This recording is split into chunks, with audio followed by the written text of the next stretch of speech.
this whole thing, what it all means is always something until it isn't. It all comes to this. Things are impermanent. They come, they go, they're fleeting. But at least we have the moment to understand what it might be.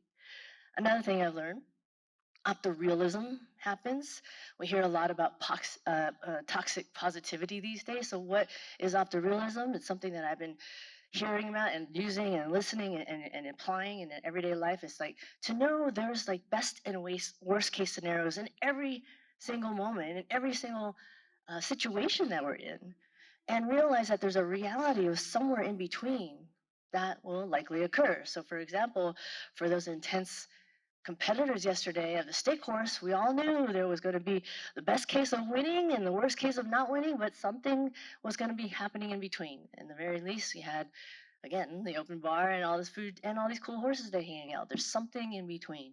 But what we know, though, is that if you have optimism going in, it's actually not success that drives your happiness. It's actually more happiness that drives your success. So it just kind of pays off, not just in financial terms, but for your own fulfillment, to have that sort of opto-realistic lens on life. Another thing I've learned is that practice matters. And practice is such a non-sexy word. Like for me, I get PTSD. Like I had to practice piano every day after school. I mean, it was a chore. But now what I see is that practice is actually one of the main ways that we can actually sustain happiness, which is we make progress. Not practice to make it perfect, but practice to progress. Because when we progress in the present, without judgment of what happened in the past, without trying to predict in the future, we know we're getting somewhere. At least we know we're getting somewhere that we want to go. And so that's why the whole belief is that we progress not just to get perfection, but we just want to progress not for perfection. So when I kind of like umbrellaed all these things and try to think about it, like what does this all mean for me, especially right now?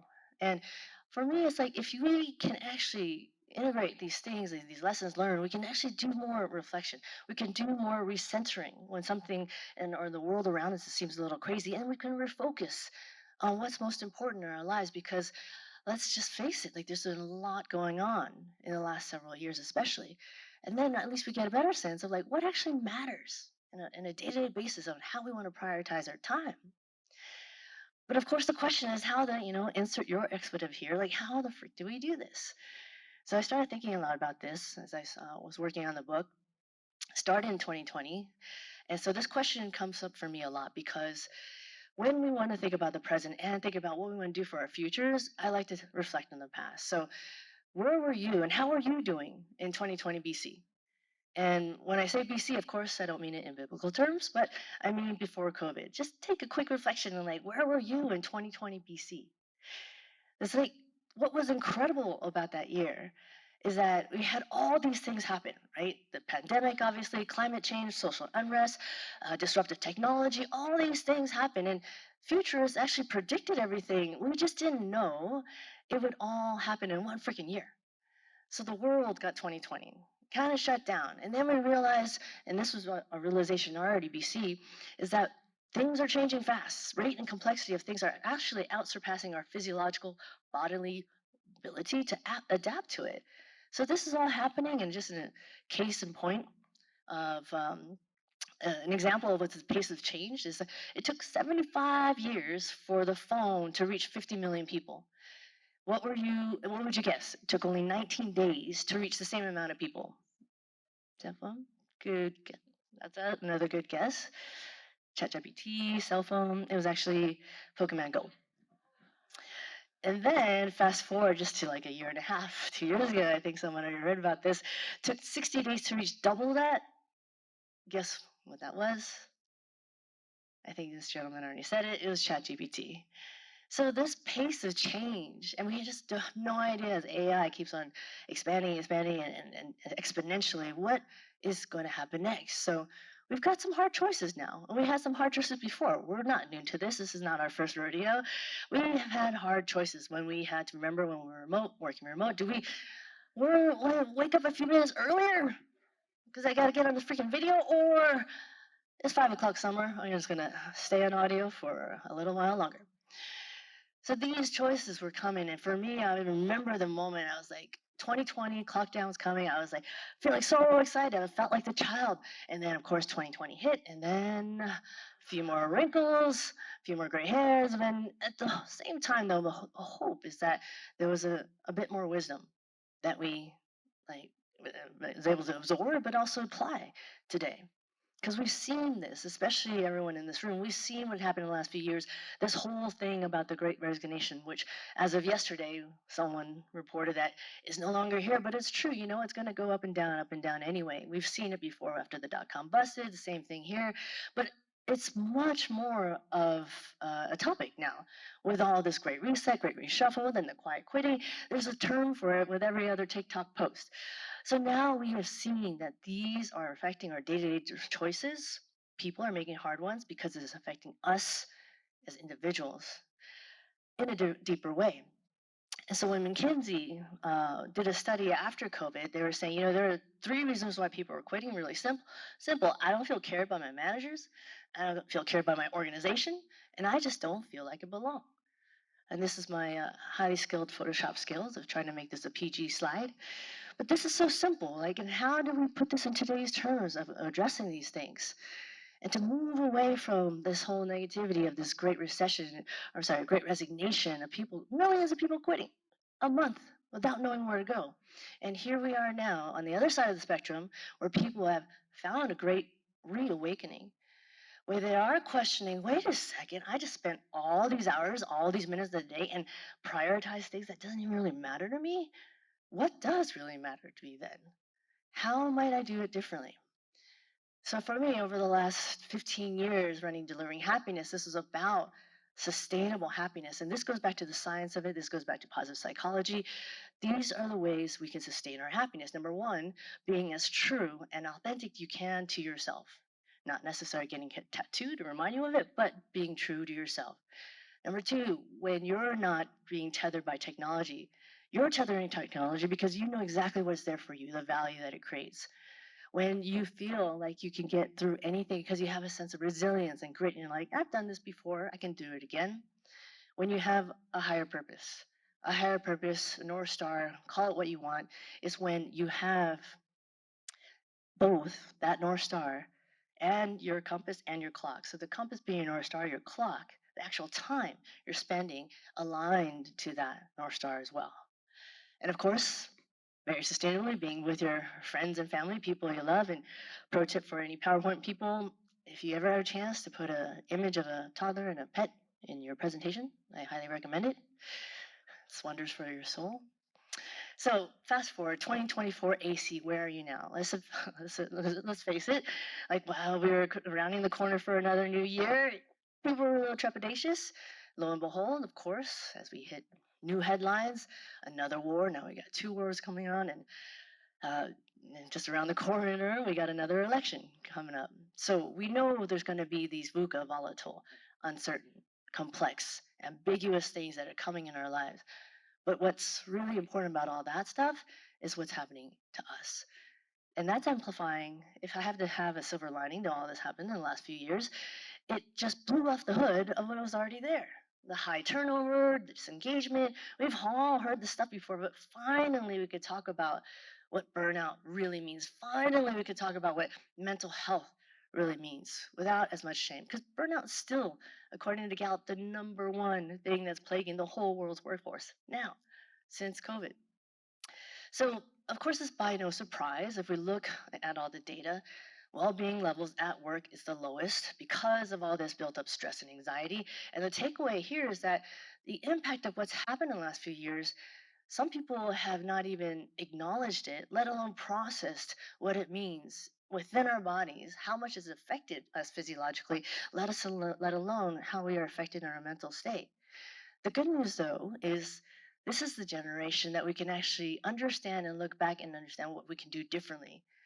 Just thinking about our ancestors, just mine, I'll just speak of my story. My parents, my grandparents, they were worried about food on the table, literally just getting food on the table on an everyday basis. And here they've succeeded. Oh, our ancestors, like we fought for freedom. So, hey, here's it. What are you going to do with it? And now as knowledge, it's like, oh, wait, We understand we have a normal rate of adaptation as our bodies. We have this exponential rate of change that we cannot control, but what's the difference is that we can actually understand how we can ground ourselves in a way they didn't even have time for. We know that if we have a psychosomatic alignment, our heads and our hearts are aligned and grounded within ourselves, that it doesn't matter how much changes around us because we know we are grounded and authentic within ourselves. So that to me is a silver lining. And to push this into what we're talking about now, into how we bring this into workplaces, I just want to share my own 2020 backstory, 2020 BC. So back in the day, there's a company named Zappos. Has anyone shopped there before? Thanks. All right. Cool. So you know the whole thing. It was like I was part of it when it's the startup days, and it was an exciting time. And then Tony Hsieh, the CEO at the time, and I worked on a book called Delivering Happiness, launched it, didn't think it was going to be anything, but became like a global sensation. And then we launched a company called Delivering Happiness. And it was really based on a very, very simple concept, which is if you make sure your employees are happy first, your customers will be happier and you have a more profitable and sustainable business. Super simple. And it worked. Like for the last 14 years, we've been growing, blah, blah, blah, going international, Inc. 5000, fastest growing company. It was amazing. It was like a dream I never knew I had. But of course, what happens when the inconceivable happens? Does anyone remember this movie? Yes. Does anyone remember every single line of this movie? So, what happens when the inconceivable happens? And like, I share this because I know something has happened to everyone in this room inconceivably in the last few years. So here I am writing this book, 2020. I had this nice, like kind of cool, neat outline of what Beyond Happiness is going to be. And then every other week, you all remember, every other week, there's something in the headline to say, what the, like, what the what? Again? Something that I couldn't really wrap my head around. So every month that I was trying to write this book, I realized and looked around, like, there was so much going on in the world. Like, I can't write this book anymore. This is like, yeah, important content, but there's something else going on. And as I was trying to work through, like, how am I going to reframe this? It's like I realized with loss, with things that are happening, pain, trauma, everyone. This is an old quote. Everyone you meet on the street, stranger or colleague in your workplace, they're fighting a battle we know nothing about. This one says be kind, but I was like, how can we be more human? How can we not just think about happiness, but also about humanity? And how have we processed it? And let alone think about it and what do we do about it now. So during that course of writing the book, I realized, this was something that we talked about a long time at Delivering Happiness, which is the happiness heartbeat exercise. And after COVID hit, after 2020 and AC, this exercise became so much more relevant. People were gravitating to it, realizing that, hey, you know what, maybe I should rethink what happiness means to me. Maybe I should rethink what my values are. So as an example, this is the exercise, and I'll have a QR code at the end of the presentation. So if you want to do it it's pretty cool to do it with yourself, with your team, even with your families. They've done that too. It's pretty cool to see what actually happiness means to you. So as an example, highs and lows is what we're talking about. Not just at work, but in life. Reflect on your highs and lows that you've had. For me, one of my highs, I'm Asian American. Um, so I was born into this household where there were three ways to be successful in life. Number one, get into good school. Number two, become a doctor or lawyer. Number three, learn a variety of musical instruments. So for me, I thought it was successful. I got into Cal, Berkeley. I studied pre-med and I had piano under my belt. But as I started studying, I was like, oh, this is not for me. I felt uncomfortable. I started wandering and I found something called Asian American Studies at Cal. Got super passionate about it, so excited. I was like, I'm going to major in this. And I picked up the phone to call my parents. You can predict the next scene. I said, completely freaked out. They're like, Asian American Studies? Why don't you come home more often? We'll tell you what your Asian American Studies is all about. And I was like, damn, I'm going to do it anyway. And it was the first time I reflected. It was like first time I did something something that was expected of me, but what I really felt that was core to me inside. So there I go. I graduated, and of course my parents were right. Couldn't find a freaking job. And then the dot-com boomed. Everyone knows this story. Dot-com boom. Money, title, status fell in my lap, literally overnight.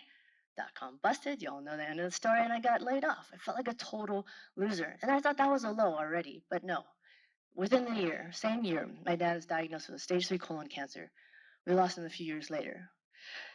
Fast forward, I was like, you know what? something's going wrong. My paradigm of living, my framework is not going right. So I'm going to live by values. Fast forward, we launched this company called Delivering Happiness. Like, amazing. A company on happiness. And then, of course, as every company out there has to do a reorg, I had to do it for a purpose-driven company. I was public enemy number one for my own people. That was one of the hardest things I had to do. And then eventually we became Inc. 5000, fastest growing company. So I'm sharing my highs and lows and realizing when I reflect on this, I can actually pull out and synthesize what values were most important to me and whether they are still important to me now. So for me, it was always a sense of autonomy, always a sense of having meaningful relationships, always a sense of freedom. Freedom to do what I want because it's true to who I am and true to what my values were. This is like such an important exercise just to rethink and where you are now. What values still mean something to you, if not everything? Because sometimes they change as we go through life. So fast forward for me at the end of 2020, one of my biggest lows happened and I lost my co-founder. So Tony passed away very unexpectedly at the end of the year, and I had 5 weeks before this book was due. And luckily, I had a really forgiving publisher. She gave me another day. She gave me more time. And it just like hit me so hard. I was like, what the is going on here? Like, this was not supposed to happen. And it really rocked my world. Like, as I'm trying to finish this book, I'm trying to reframe it because the world just did a 180. And I was thinking, what does this all mean? As I was processing, I was trying to understand his death, trying to understand like how to reframe this. And I realized the biggest irony of it all, that all the stuff that I was trying to express matters even more because it is those highs and those lows. It is the loss and the life. It is all about those heartbeats. It's all about those highs and lows because the real problem comes is when it no longer has those beats and we all go flat. And the realization is like we eventually lose people we love, we eventually lose ourselves, and that's where the impermanence comes in an important way because what we do have is that when we ground ourselves in ourselves, then we know we're living a fulfilling day, if not life. So as I was doing more research, I came across all these different quotes and how do I encapsulate this? And I came across this one I love by Norman Cousins. He said, death is not the greatest loss in life. The greatest loss is what dies inside while we're still alive.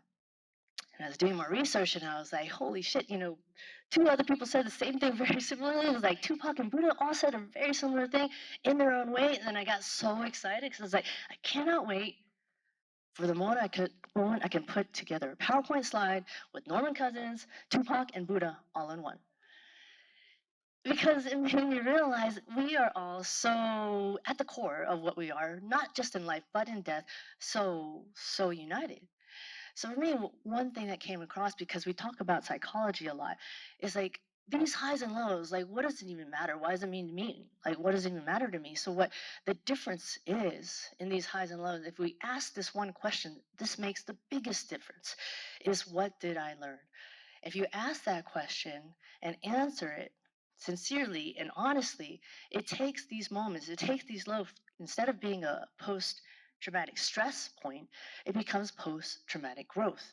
Because and the neuroscience stuff that's coming out is freaking amazing. So what is showing is like we can't erase our trauma. We can't just like, oh, I'm gonna forget it or sweep it under the rug. It's gonna be there, but we can reduce the impact it has on us in a more ongoing basis if we choose to learn from it in a growth perspective. And here's the why. Because we talk about, oh yeah, happiness is within our control, our lives are within our control. A lot of people are like, come on, give me a break. But it is. Neuroscience is telling us more and more there's different parts of our brain when we're more in a learning state, growth state, versus survival state. So basically, like the parts of when we're using our body, when we're using our prefrontal cortex in our brain, that's when we're cool, we're calm, we're relaxed, we're chill. It's when we're using the other parts of our brain, our limbic system, when we're like high emotion, stressed, like excited, overexcited, frustrated, angry, all these things is when we're basically being primal because we're afraid that T-Rex is going to come out from around the corner or we're getting eaten alive. Those things that are physiologically still here because we're human beings. So the more we realize this, when we're in that survival mode, chronic stress that happens, the trauma, PTSD I still get from playing piano, focus on threat of the fight, flight, freeze, but also the shame and call for help that our body and therefore our actions come out with. High streams of cortisol in our body when we're working in high stress situations. That's when our prefrontal is disabled. But when we're not in that state, when we're actually using our prefrontal cortex, we're open, we're curious. We have what we've all seen called the beginner's mindset. We're ready to learn. We're okay with uncertainty. It's okay because we know there's a way to solve. So those, and we call happy hormones, it's like dopamine, endorphins, serotonin, oxytocin. That's what we have when we are in this state. That's flowing through our body. So what's cool about that is that basically just remembering if we have a calm brain and nervous system, that essentially equates to smarter, less emotional processing, thought processing, decision making, and therefore actions in our course of our days. So it's coming back to the physiology, like, why does this all matter? Why are we geeking out on this stuff? Because it matters on our day to day of where we are if we can have a bit of self awareness. I've been hearing this word a lot, well, word more and more, like self awareness. What can I be more self aware of from the time I wake up to the time I go to sleep? And what's come up is that we have all these physiological states of being.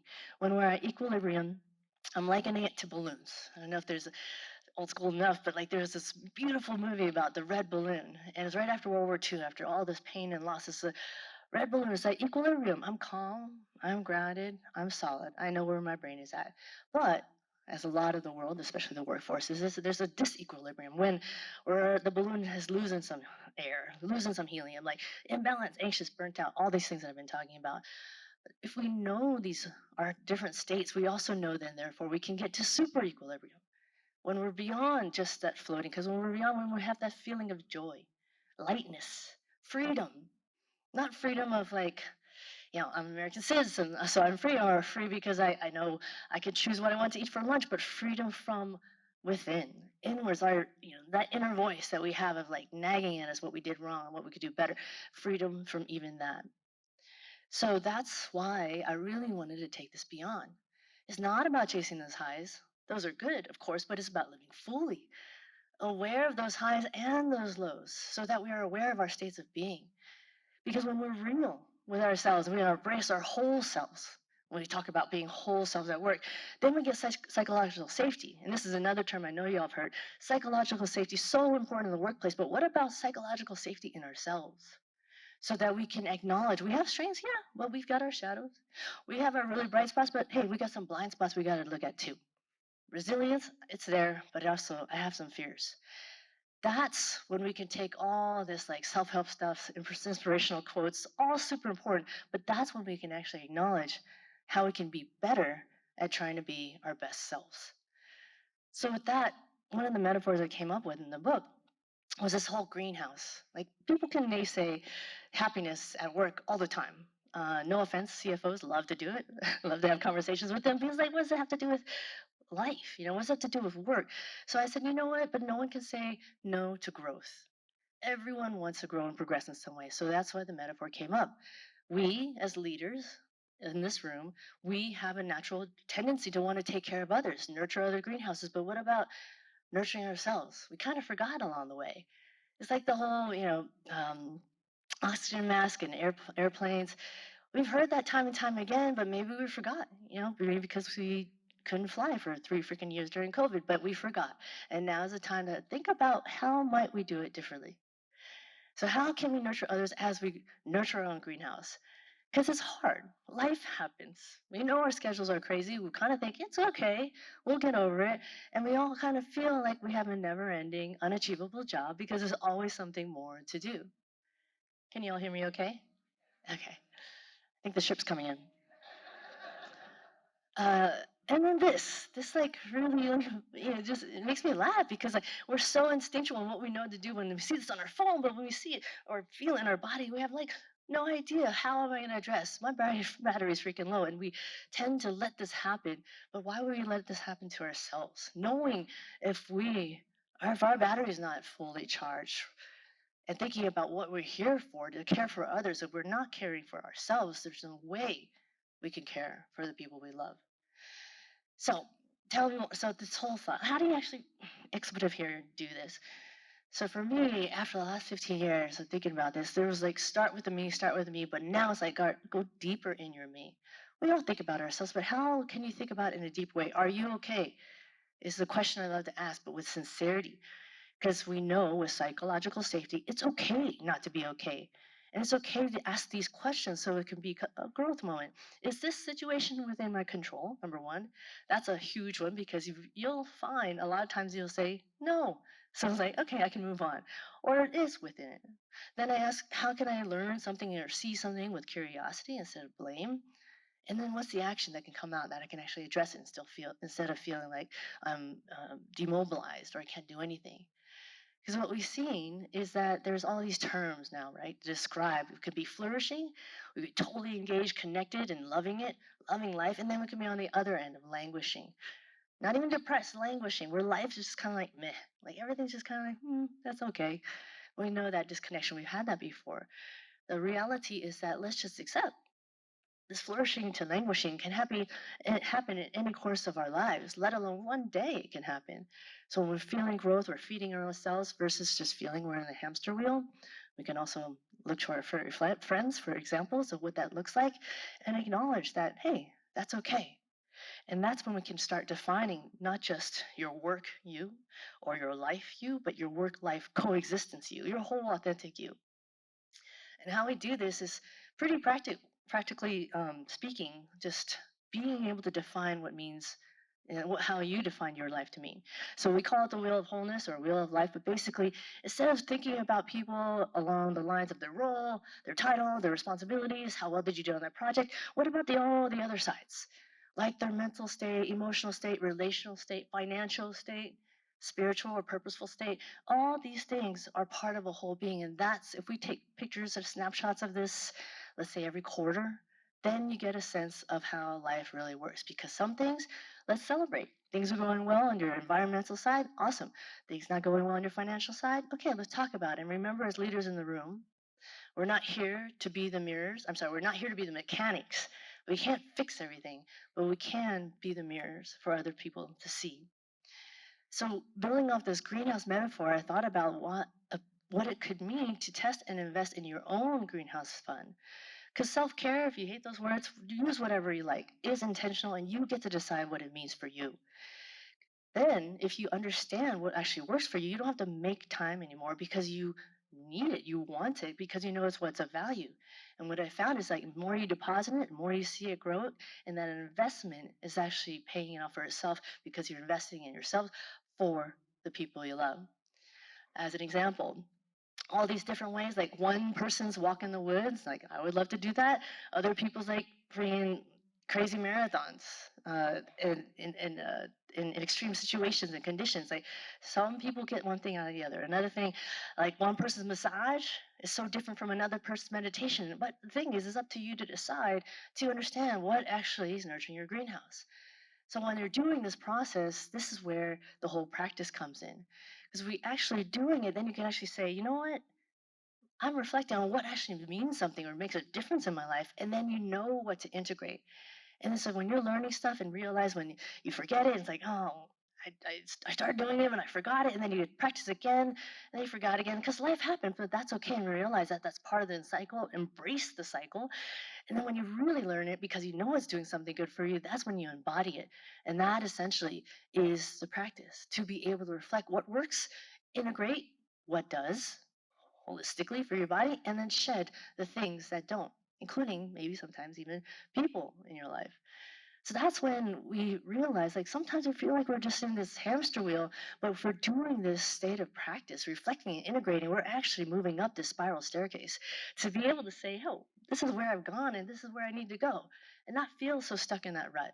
And when you're showing up daily, no longer is it 100, 110% maximum capacity. It's okay being real, like, you know what, sometimes I feel like this and sometimes I feel like I'm ready to go. 110. And if all else fails, what I've realized is like the deeper we go into ourselves, the lighter we can go. The lighter we can crack jokes, the lighter we can actually walk along like on the sidewalk and start humming a tune for no reason because there's something lighter inside. So for me, I started developing mantras, and this has been one of my favorites. When all else fails, develop your own mantra too. I'm so tired of your bullshit. Shut up. Shut up. I was just in India walking the Buddha path, and it was so cool when the monks and nuns were doing this all together. It was like so inspirational. So the deeper we go in our me, this was ripples into our deeper we. This is our teams. This is our company. This is like what this is. A lot of this conference is all about. First and foremost, we need to treat people like assets, not expenses. And it just shows, the data shows time and time again in the last 15 years for companies high in the Glassdoor list, high in the Fortune's best companies to work for, they consistently outperform S&P 500, even in turbulent economic times. So just remember, when we come to the table to talk about people, they are assets. If we invest in them, they'll invest in us. And this has been a huge keyword right now: belonging, inclusion. And I'm sure people have heard like DEIB, DEI is being kind of shot down. Like a lot of companies are, we don't invest in that anymore. Like just scrubbing it out of their annual shareholder reports. It's kind of crazy. Like, how did that happen? But let's just put it in a new context. What does it actually mean? It's so important. When I was doing a lot of work on happiness, I had to define what happiness is. What do we mean by belonging and inclusions? Because we know inclusion, because we know, I mean, the Surgeon General is saying the number one thing that's plaguing this whole country is loneliness. Even when we're a crowded room, like we're all together here, some people just can feel really lonely. So how do we actually band together? And who can empathize with this? Everyone has had this happen, right? I know a bunch of you, just looking at your faces, you have that bare onesie in your closet that you used on accident because you didn't read the invite on the attire. But the point of this is like everyone has had that moment of not feeling like they're a part, they're belonging, they're included. So that's why I say define it. So diversity is being asked to the dance. Inclusion is being asked, hey, let's come to the dance floor. And equity is having a chance to play the music. And the last, belonging, and this was a big word, is being able to dance however the hell you want. And that's when we are able to actually act more intentionally about what we mean about DEI and B. Thinking about these we greenhouses, how the people that we lead, how they spend in we greenhouses, how you spend your time. And this is based on census data. So this is super interesting. This is the whole span of our life. How much time we spend with our friends and family. This was interesting. So when I say family, I mean like your parents, your cousins, your siblings. It's a front load. It's a front load at the very beginning of our lives. We spend the most time with them. So what do we learn from this? Cherish that limited time you have with your family. Prioritize your real relationships and friendships along the way, because you never know where you're going to lose them. So if people have children in the room, this was interesting because like that time that you spend with them is like about a 7 to 10 year time frame before they fly the coop and they're gone and doing their own thing. So this is like reminding us, be present for that time. We're working so hard because we want our kids to be happy, and we're like working all day. So that's something my brother actually taught me. Like his daughter, my niece, used to um, say to my sister-in-law, like, daddy work, daddy work. And it's like, yeah, daddy's at work. But she's like, no, daddy work. Like, that's what she called my dad. I'm not call my dad, call my brother. She thought his name was Daddy Work because every time she said, where's daddy? I was like, daddy work. So time spent with your children, very important. Be present. Time spent with your partner. I thought this was interesting and a little scary. It's like, oh, that keeps on increasing over time. So lessons learned on this one is essentially, may the force be with you, and try to choose wisely. I think probably even before that. Time spent with coworkers. This is not new data, right? We know this. We spend more time with coworkers than the people we love. So we're like, what does that mean? And so essentially, it's kind of like life's too short to work with people you can't stand. Essentially, just try to avoid it if you can. We have a choice sometimes. And then this one really rocks people. It's like time spent alone. Wow, this gets just more and more over time. It's like, ooh, that is startling. And so that time alone is the only constant as we get older and older. So what do we learn is like make sure I'm actually not just love myself, but actually like myself.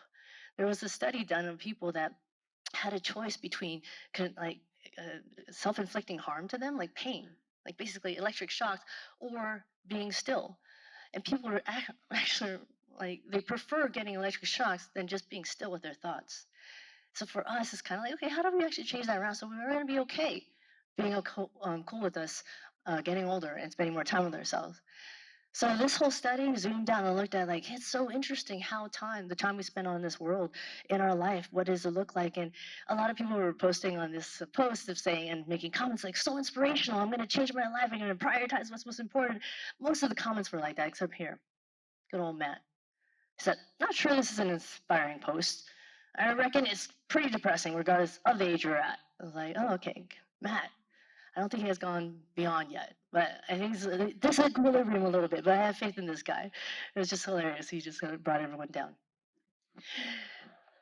So we community, this is how it ripples out. We get to community, and it means partners, vendors, everyone in your ecosystem.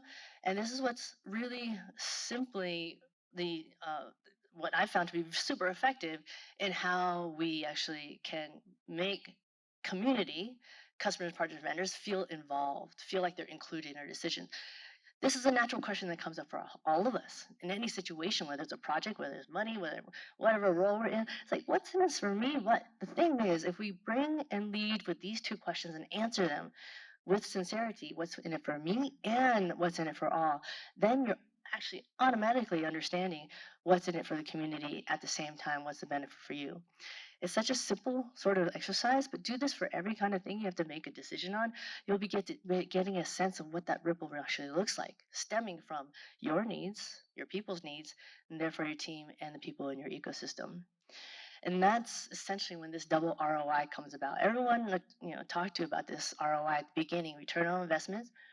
Treat people as your assets, not your expenses, not as expenses. There's the other side of this ROI, which is the ripple of impact. And this ripple of impact, like companies, poster child companies like Airbnb, Patagonia, these people are actually walking their talk. These companies are walking their talk. Of course, there's going to be disgruntled people. Like Google's, all that stuff. Any best companies in the list, there's going to be people that aren't happy. But at least there's formulas for them embedded systematically in their companies to show that, hey, if people actually show up authentically, they're living by their purpose, they're living by their values, and it's aligned with that of the company. So Patagonia is like all their profits are going to their higher purpose of saving the earth. Airbnb, same thing. Everyone belongs, everyone's connected. That's when companies actually are sincerely, authentically, and accountably living by this whole notion of being a purposeful company. Last point I'll make is about this whole sense of belonging. And this one I get really inspired by nature because nature always wins. It's not really we're saving the planet; we're trying to save ourselves. So one of the things that have been coming up um, is that there's this dude named Sir David Attenborough. Does anyone know this guy? Yeah, so I see some nodding heads. So he's this British dude, and basically he's been narrating like all these nature shows like on Netflix, and he's like 90 something years old. So if you've seen one of those documentary on Netflix, or if you're a fan of medicinal marijuana, I'm sure you've heard his voice before because he's the guy that everyone wants to narrate. And so here he is in his 90s. This is life's work around habitats and environments, and he's at the United Nations saying, "Look, people." Do you even understand what we've learned in the last 9 decades? Is that biodiversity is the key. Like the more varieties of flora and fauna that exist in those ecosystems out there, those are the ones that actually sustain. Those are the ones that are most resourceful, most resilient, and most adaptable than all the other environments, than all the other habitats out there. And when I saw this, I was like, that's genius because this is exactly what we want for our work environments. So if we want sustainability and resourcefulness and resilience within our groups, within our teams, even our families, we have to know and understand that it's about having that diversity that creates that sustainability. So just to end it off on some notes of like recapping some of the things that are really most important to me of what it means to actually live beyond happiness, of what we kind of reframe what happiness can mean for us as individuals, our teams, and families even, and how do we start going beyond today? Reminder is just not start with the me, actually go a little bit deeper. Dive into the deeper you of understanding not just, their strengths, but also those shadows and those blind spots, being fully aware and celebrating those highs you've had in life and also aware of those lows that you can look and have some growth from and know this is the biggest thing is like you can read all these inspirational quotes and stuff, but when you know you've done that before, anything you come against in the future is like you get that much more layer of Teflon to know you can do it again. And be reminders of your own state of being. Any course of the day, a lot of people know mindfulness and meditation really helps this, but whatever form you want to do, just take a little snapshot of yourself like, where am I? Am I equilibrium, super, or dis? equilibrium because something's happening in my body. So that's when we get a chance to actually prioritize what matters for us to be living our better lives. When we can reflect, this is working, this is not, recenter where we're at, be more grounded and refocus on the priorities that mean the most. And that becomes, again, the practice to reflect, integrate to know that it is going to be a part of you, no longer a need to think about your actions. It's naturally your habit.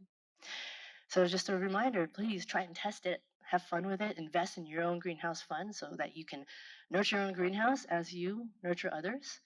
I'm going to leave this slide up for a second. This is a good old QR code that has a few of these exercises. So happiness heartbeats for yourself or your teams, purpose, if you want to figure out your and redefine your higher purpose, the wow exercise that I mentioned earlier about your wheel of wholeness, and how you can do that with your teams. And we also are offering a free mini workshop on how we can go take the next step to your deeper me. So if you want to do this with your team, there's a way to sign up in that QR code as well. So QR codes is so cool. Like that's another silver lining of COVID. I think everyone finally figured out how to use a QR code. I was like, yes. It's like when my mom started using it, I was like, thank you, Mom. Just took 15 years. That's okay.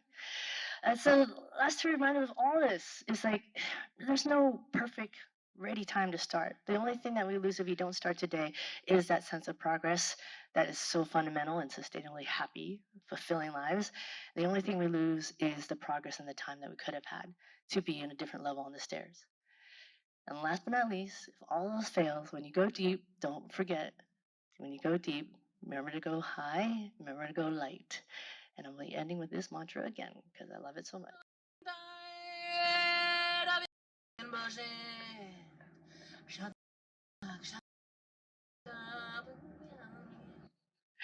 So thank you so much for everyone's time. I'm going to be doing a book signing, I believe, at noon for lunch. So come on and say hi and have any questions. I'm happy to answer. But please, if you just remember one thing out of this, aside from that mantra, is remember, I've seen this work and happen around the world, that if you nurture your greenhouse, I know that we can grow better, not just our own greenhouse, but we can better grow our greenhouses together. So thank you so much. I'll see y'all later.